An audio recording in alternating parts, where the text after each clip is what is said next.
Why are you being so mean to me? Whimpered my terrified wife.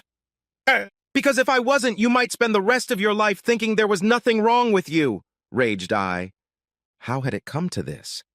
It had come to this because my wife's mind had somehow gone berserk. A few minutes ago, she told me the most unbelievable nonsense I have ever heard in my life. My name is Jack Johnson. I'm 41 years old. I have been married to my wife, Julie, for over 17 years. We met in college and married a few years after graduation. We have two children, Junior, 16, whom we call JJ, and daughter Danica, 15. We call her DJ. Julie is 39 years old and will turn 40 in a couple weeks. Julie graduated from college with a degree in marketing. She is a licensed real estate broker. About 10 years ago, Julie started her own very successful real estate company. Her company is one of the largest and most profitable independent agencies in Southern California. She has over 150 agents working out of 3 different offices. Her company specializes in selling homes, usually over $2 million. But heck, they'll sell you a mobile home in Pacoima, too, if you have the money. My wife taught her agents to constantly read marriage announcements, divorce announcements, and especially obituaries. She said things like that encourage people to put their homes on the market. I guess the early bird gets the worm. I didn't realize there were realtors chasing ambulances. Realtors are a strange breed. They have a driver-type personality, and about 70% of them have ADHD. They also have a lot of free time to get into trouble. Julie often recounted how, while showing a house to a young family of 4, she came across a young couple having sex in the bedroom. Thinking quickly, she told them that looking at bedrooms was boring and that it would be much more interesting to look in the laundry room. She told stories of naked old men coming out of the shower, stripper poles in the family room, drugs lying everywhere, etc. On the other hand, my job was much more boring. I've been working for Emerson Controls since college. Emerson Controls is a manufacturer of fire sprinkler systems.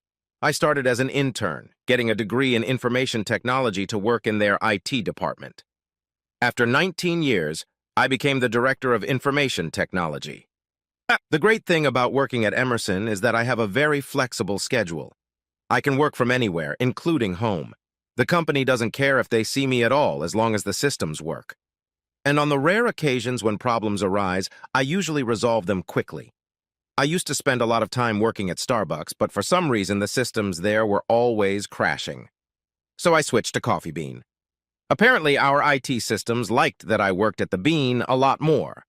My bosses loved me because, unlike most IT people, I could speak their language. Most people don't know this, but IT people love to bully ordinary people. And in order to effectively bully them, they invented their own language. But that's only part of the case. The fun part for IT nerds is answering only the question asked. And since most average people don't know how to ask the right question, you pretty much get the idea. I think it's the nerds' revenge for being shoved upside down in trash cans, too. 3 times a day by regular people in high school. But I'm not sure. Anyway, I decided I was going to be different and really try to understand what the bosses were trying to accomplish.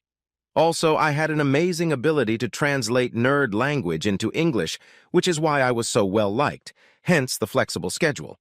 Before the kids reached school age, Julie was essentially a stay-at-home mom but a part-time real estate agent. To become an agent in California, pretty much all you have to do is pass a very difficult test that has absolutely nothing to do with the real world of real estate. My wife joked that in all the years she worked, not one client had ever asked her how many square feet an acre contained. 43,560, in case you were wondering. Another thing you must have is to never be convicted of shoplifting. Apparently, a shoplifting conviction won't prevent you from becoming a brain surgeon, but you won't be able to sell real estate. Trying to work as a part-time agent is a completely losing proposition. Clients want your full attention, and it's guaranteed that the hours they need your help don't coincide with the time you have. She loved the job. She was born for it, but the part-time hours were really frustrating for her, and it put a lot of strain on our family, not to mention our sex life. One evening when I got home, Julie was lying on the living room couch in tears. I could hear the kids upstairs pouncing on each other. DJ was only 3 years old, but she could stand up to her older brother. I sat down with Julie and we talked about how we could change our situation. I told her that my schedule was becoming more flexible and that I could be home more often with the kids. If we enroll them in part-time daycare, we can work so that Julie can go full-time. Plus, in a few years, both kids will be going to school full-time, so it shouldn't have been a big problem. She was beyond excited and immediately started making plans to pursue a career in real estate. Within 6 months, Julie was already making good money, and within another couple years, she was making very good money. I was making about $75,000 a year, and she was making twice that. She got her broker's license, worked in an office for a while, and then went out on her own. Her parents loaned her some money so she could expand, and today she makes about $350,000 a year, and I make just over 6 figures. You'd think that as her business grew, our sex life should have suffered, but it was just the opposite. Julie became more and more sexual as she became more and more successful. We had sex almost every day and in all sorts of different places. There's something very erotic about having fun in an empty house that your wife has put up for sale. We've had sex in 40 different houses over the years, not to mention all the other places she wanted to have sex, including a restaurant. Of course, we could never go back there, but that's another story. However, as our marriage matured, we slowed down, which I suppose is only natural. For the last year or so, we made love too, 3 times a week at night in our bedroom. But overall, we had a wonderful life. I know Julie loved me, but I always felt like I loved her more than she loved me. I could never point to one thing that made me feel that way. We were very happy with each other, at least I was. 6 months ago, she started to seem a little distant and became irritable with me. About a month ago, our sex life stopped completely. I just assumed she was feeling down because her big 40th birthday was coming up. And then last night happened. Julie Johnson sat impatiently at the dining room table. She was tapping the fingers of her left hand rapidly on the table, looking at her dancing wedding ring. She was dressed very provocatively. She was braless, wearing a see-through blouse and a black microskirt. She was wearing 4-inch heeled shoes. She knew she would turn Jack on right away, and the heels were more important than anything else because when she stood, she was a couple inches taller than Jack. That was what it was all about. This was the night Jack would find out about the changes in their relationship. She was nervous, but she was well prepared. Julie had spent the last 6 months training and practicing for this moment. She had spent countless hours with her mentor to move her marriage into a level 4 female-led relationship, FLR. She was going to own her husband, Jack. Just thinking about it made her body shudder in anticipation. Jack had always been a bit of a submissive in their relationship. He was the primary caretaker of their children. She was in charge of the finances, and he was almost completely subservient to her in matters of big and small expenses. He even cooked and did the dishes, for goodness sake. Julie took an online questionnaire, and Jack fit the description of a submissive man perfectly. She then went to a few forums, found her highly qualified mentor, and took the training. She loved hearing the comments on the forums about how other wives had turned their marriages around. Julie couldn't wait to make her hubby watch her have sex with multiple studs while he was locked in a cage. Julie completed Jack's final challenge by depriving him of sex for an entire month. Jack didn't utter a word of complaint. Julie already had her first lover ready. Her mentor told her that Jack was now ready to make the transition to full-time. Finally, Julie heard the sound of his car pulling into the garage. This was it, the moment she had been preparing for so long. Jack was a little tired when he got out of the car. He knew Julie was home because her Beamer was already parked in the garage. He wondered if she had started dinner, but probably not. She had been cooking less and less lately. He was too tired to cook, so they'd probably go out tonight. On nights like this, the kids usually insisted on pizza. As I walked through the door from the garage, I saw Julie standing by the dining room table. She was dressed in an outfit that made her look like a streetwalker. Nice outfit. I said it with more than a hint of sarcasm and a sense of calm I didn't really feel. "Welcome home, Jack," my wife replied, obviously letting my sarcasm pass her ears.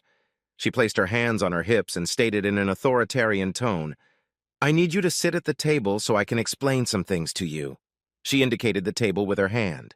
Now I was really on guard. I simply said, "I'll be down as soon as I change and get a beer." "No, I mean right now!" she bellowed at me. Get down here right now! I didn't say anything back, but continued up the stairs. Halfway up, I remembered about the kids. I stopped and turned to her. Where are the children? They're not part of this conversation right now, but if you must know, they're spending the night at your parents' house. Now get down here, quick! She was practically yelling at me. I turned around again without further comment and went up to the bedroom. Interestingly enough, she didn't follow me but kept yelling at me to come back. I started to change my clothes and my thoughts were scattered. She acted like what the kids were doing was none of my business. And the outfit she was wearing made her look like a schoolteacher from an old 8mm porn movie. Jack, stay alert, stay calm, and see what the hell is going on here. Obviously, my first intuition that we were in for a night of wild sex was wrong. This is something completely different. I finished getting changed, and at the last second put my phone on audio and slipped it into my pocket before heading downstairs. Just out of precaution. When I got back downstairs, Julie was still yelling at me. How dare you walk away from me? You will be punished for this. Now sit down. I didn't say a word as I walked past her into the kitchen to get a beer from the refrigerator. I opened the can and walked back into the dining room. Julie was shaking her hand up and down, pointing to a chair. Interestingly, it was the same chair she usually sat on. I'm sorry, Julie, you're obviously upset about something. What's wrong?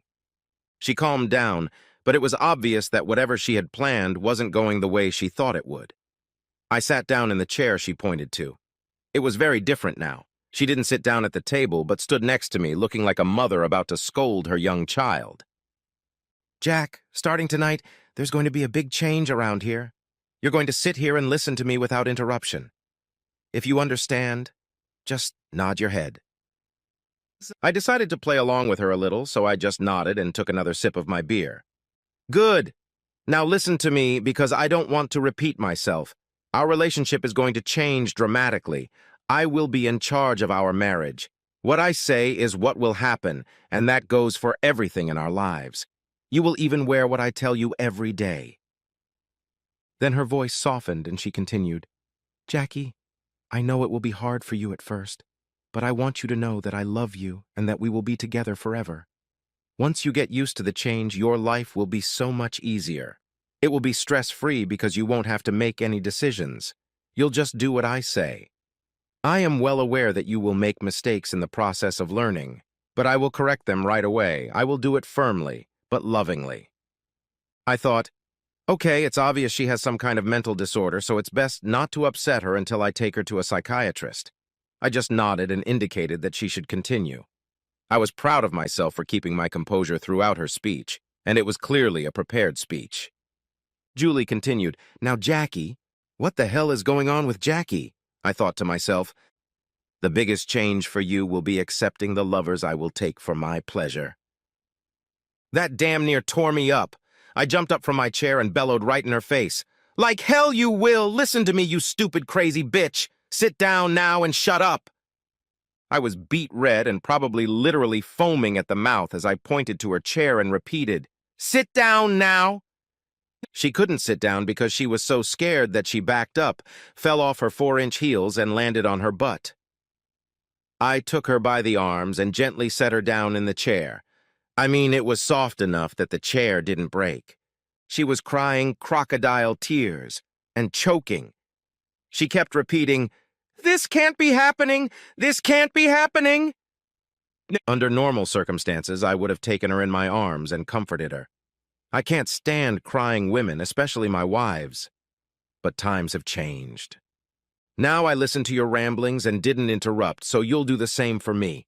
I don't know when you lost your mind, but you just ruined our marriage. You need to get your shit together and get out of my house right now. I don't care where you go, but you have to leave. I'm filing for divorce Monday morning.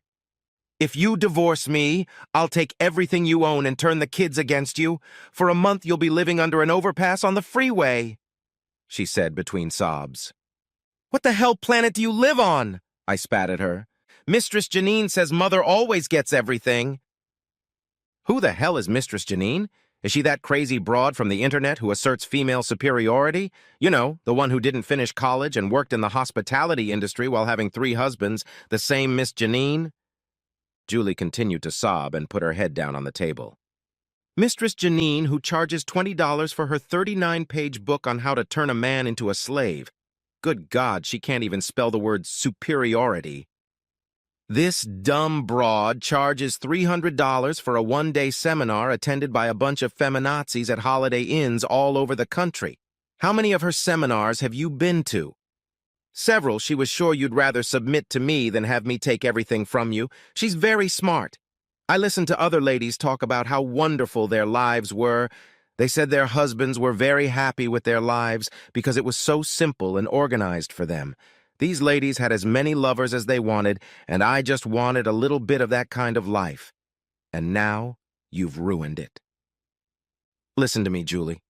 This is California, and it makes most guilt-free states look medieval by comparison. Here's what's really going to happen. I will get custody of the kids and the house because not only have I been the primary caregiver for the last 10 years, the kids are of an age where they can choose which parent to live with.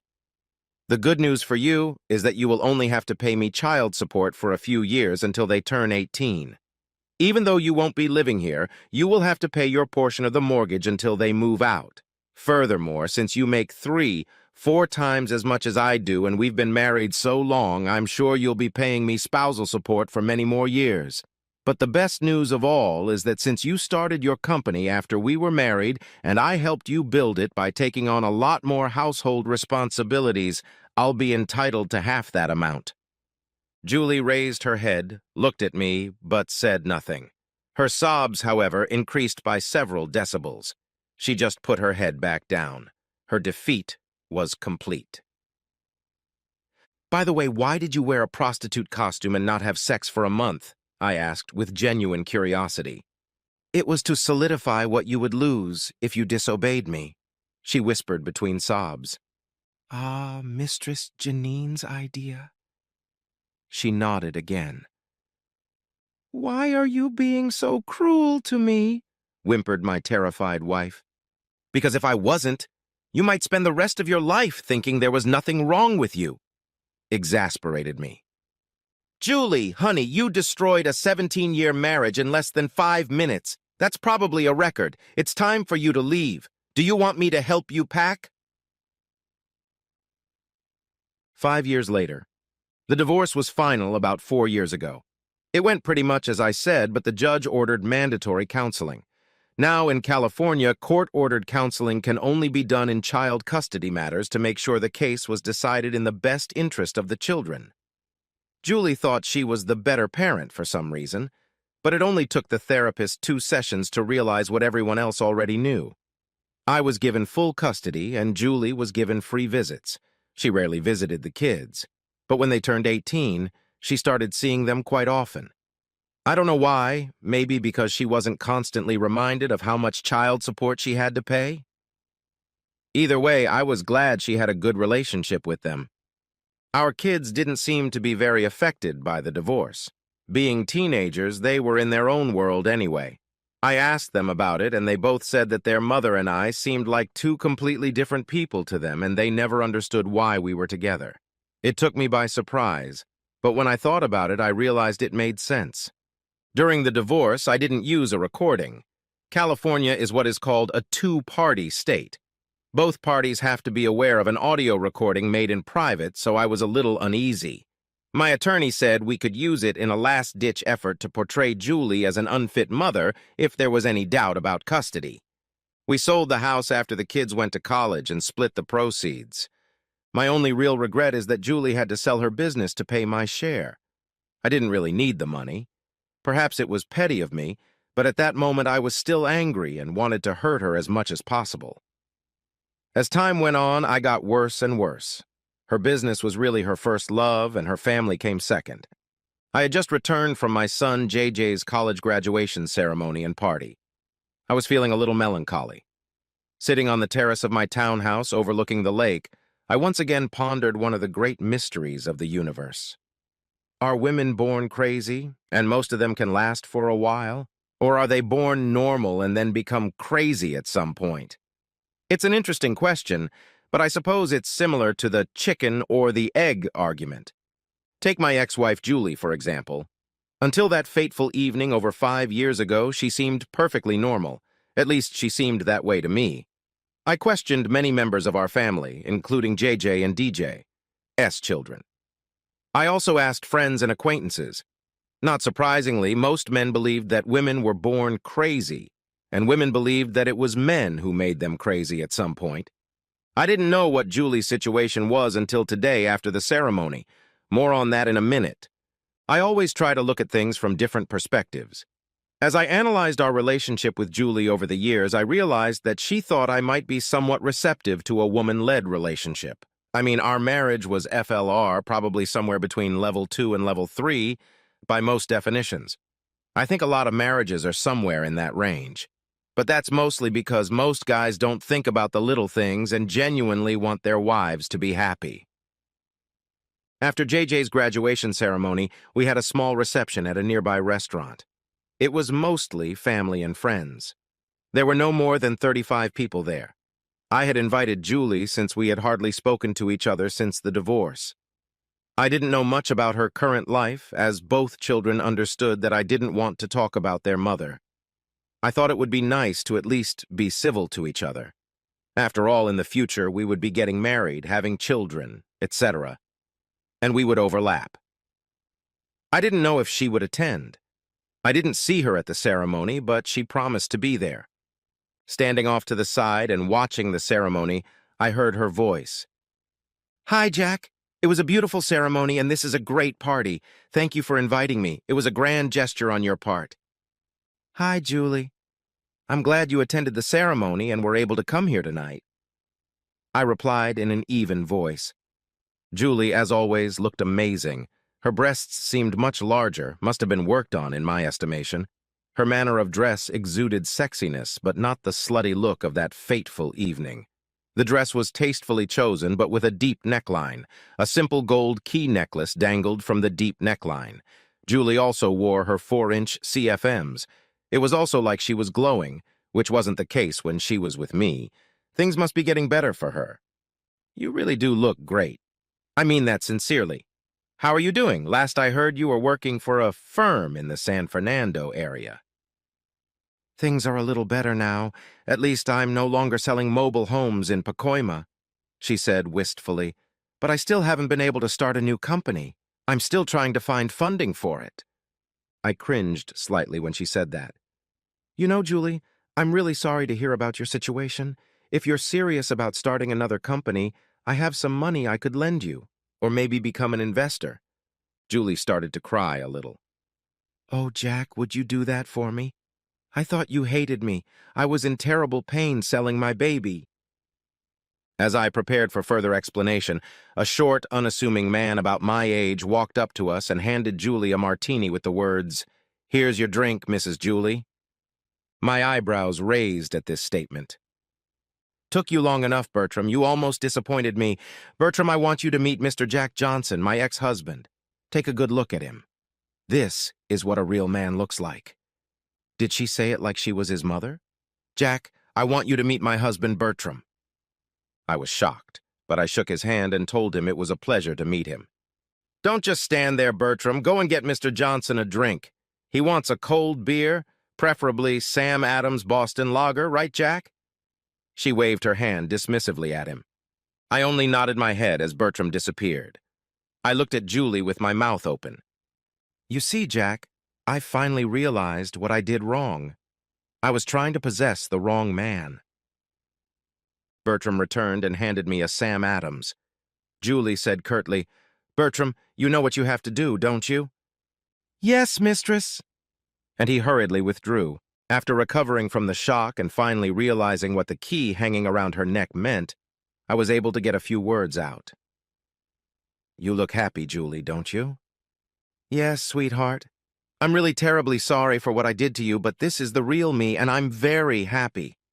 I told her I was glad and that I was serious about offering to help her start over.